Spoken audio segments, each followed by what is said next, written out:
You know, sometimes I really appreciate the ingenuity of board game designers who make a game about some aspect of the gaming hobby, like My Shelfie or even Role Player. It's true. Sometimes games just come out of what you're doing in between the games. And that's true of the game we're covering today. This is a snap review for Tin Spin. It says here this is a dice spinning game? Sure, I mean, who isn't sitting there during an RPG session spinning their polyhedral dice while waiting to take their turn? Surprisingly Fun Games takes that cure for boredom and makes a game out of it. Tin Spin. 2 to 6 players can play a game in less than 10 minutes. Almost any age can play this one. So, Elliot, let's talk about the art in Tin Spin. I mean, they're dice.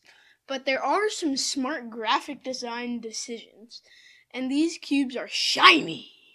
There's a D20, D12, D10, D8, D4, a rocket ship looking D6, and a switch die, which is just a regular D6. Alright, so let's talk about what to do with all of these dice. Let's cover the mechanics of Tin Spin.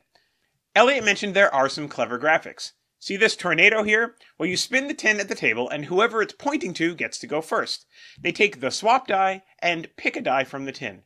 Everyone else goes clockwise and picks a die on their own. On your turn, you can choose to roll your die or to spin your die. If you choose to spin, count down from 3 and everyone spins.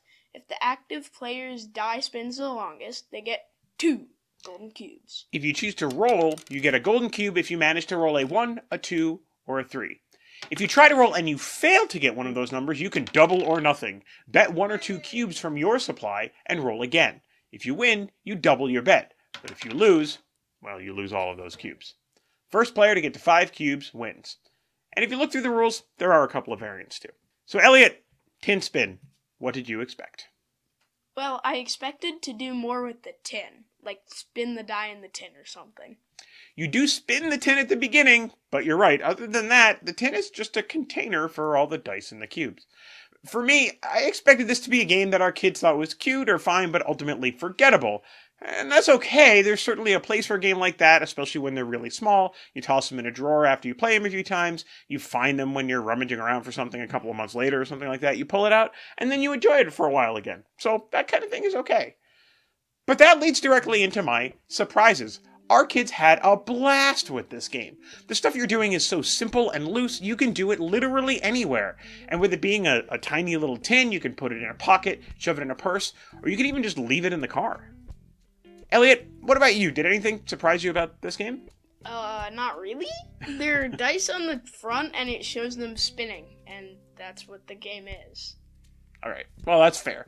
This is, though, a great little game that is instantly understandable with very little rules scaffolding around it, but also that's what makes it good. There's not a lot to it, but there doesn't need to be a lot to a game to make it fun.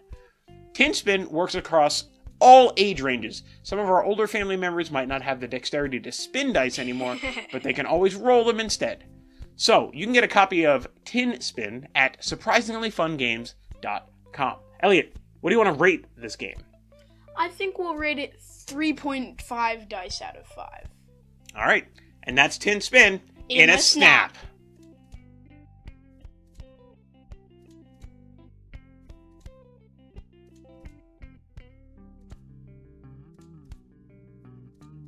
Elliot mentioned there are some clever graphics. See that tornado there? You spin the tin